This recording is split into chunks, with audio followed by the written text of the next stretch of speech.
Today let's learn how to sign out of your Grammarly account.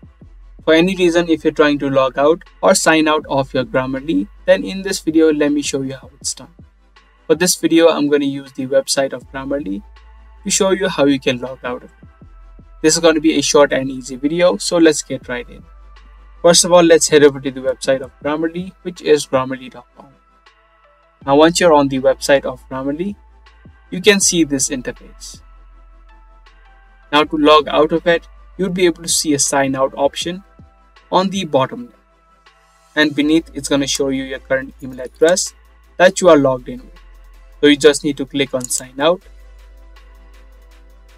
And as easy as that, you'll be now successfully signed out of your Grammarly account. And if you're trying to log in to any other account, you can click on login on the top and then type in the details to log in again. So that is the process of signing out of Grammarly. Be sure to give this video a thumbs up and also subscribe to our channel for more daily videos that we post. That's pretty much it for today. Thanks for watching.